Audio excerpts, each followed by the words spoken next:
Good afternoon, my YouTube friends. Welcome back to my channel. And good afternoon, LC people. As you know, I've been working on this RDR. Had the brakes to sort out. Got these Triumph 4 pots. Somebody said they were off Triumph 955 or whatever it be. So okay. Ordered some hoses for it. The RDR is the same as the F2, it's just twin headlight and fairings are a bit different. So okay, he gets the hoses, starts to put them on. You'll notice that is lower, that splitter, because Dave's had to make a little bracket to actually drop it, the bracket in there. So I've dropped it about 1 inch, made a bracket for it. Because the hoses were that tight. Now you got to remember, on the original calipers for these, same as F2 calipers, that banjo bolt's down here. So what you've got is, with the splitter up there in the right place, this thing is like straight up, it's taut. And it just, you couldn't get the brackets back on, it was just a nightmare. So I've had to come up with that. So when people say about these, yeah, they're a great modification, the 4-pot calipers each side instead of 2-pot, brilliant. But what about the hoses? Nobody tells you the rest of the story, do they? So I've been battling with that today. Yeah, you'll say those are on upside down. Yeah, they are. That should be the other side because obviously these come downwards. But because of where the hoses are and how they're going, it's natural for it to go this way, the bracket. I'm sure you understand. What else has Dave done to it? Apart from bleed it up. The foot hangers have gone on. Footrest hangers, both sides. TDM 900. The same as the F2. Thankfully somebody in the forums pointed me in the right direction. The back disc was cracked along here. Fortunately I've got a pair of wheels there.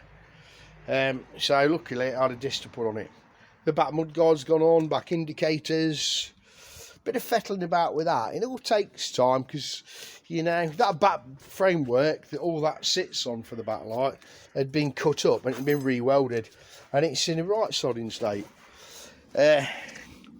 I had to re-drill some holes. You're probably not going to see it very good. There. There's a little hole above the thing, look. There. This has all been altered about. It's been re-welded up. The number plate was very crooked. I've had to put a spacer at the back of it, behind here, to actually level it up because it was badly like. I'm not sure if the light's not 100%, but I'll know when the fairings go on it. So yeah, that's what Dave's been about. Fettling, as usual.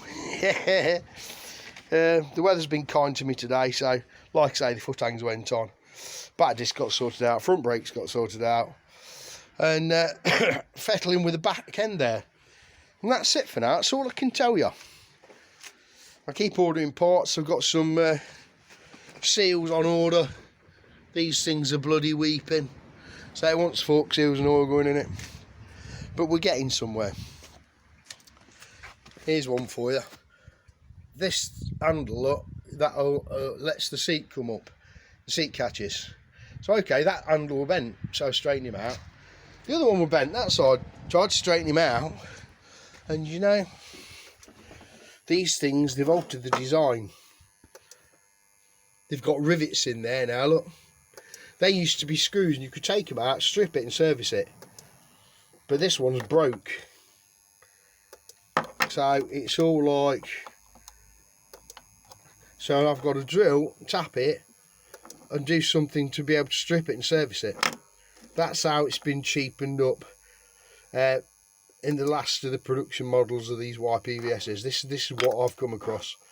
Never come across it before. You can always take them to bits. They'll say the old power valves, but not this new model. The quality isn't down to Brazil. It's down to what Yamaha had sent to Brazil for them to like assemble the bikes. So, but that's it. I'll keep you posted. And I'll be doing some more on it, weather permitting, in the next week or so. Thanks for watching. Dilly dilly.